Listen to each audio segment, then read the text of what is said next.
Hey everyone, you're probably aware that this is Holy Week. This is the week that the church celebrates as being the final week that Jesus did his ministry here on the earth. This past Sunday, as you probably know, is Palm Sunday, and I'm sure that your church did an amazing job of telling you what that's all about, and I'm sure your churches have done an amazing job of telling you everything that happened during this week. But I just wanted to recap and give us kind of a day-by-day basis of Jesus's final week. Now, like I said, yesterday was Palm Sunday, and that was the triumphal entry, and I'm sure that was covered. So what happened on Monday? Well, on Monday, there are two things that happen, and we'll cover one of those a little bit, and the other one we'll just sort of glance at because it's really a 2-day deal, so we'll come back to it tomorrow. The first thing that Jesus did is he went to the temple and he cleansed the temple. This is the famous story of Jesus fastening whips, flipping over tables, driving out the money changers. You know, this isn't the first time that Jesus saw this. This is the first time he reacted this way, but it wasn't the first time that he had seen this. He had been to the temple many times.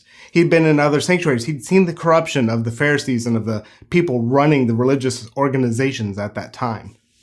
So why was this one different?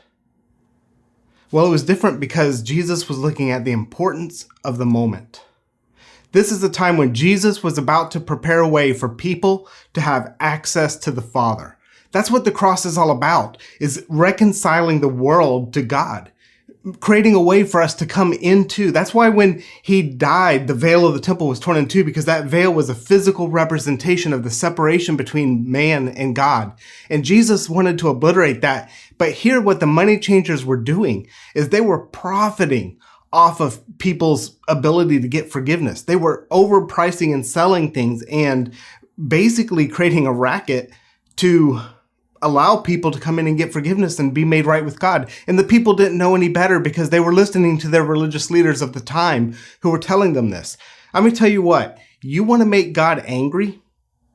This is something you can do to make God angry. Get in the way of other people coming to know him. Now, I don't think that if you do that, you're going to lose your salvation or God is going to disown you or he's going to love you less. God still will love you.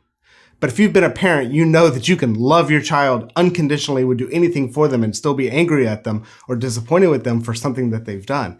And this is kind of the situation here where Jesus is he has this holy, righteous anger because people have made it difficult for other people to come to the presence of God.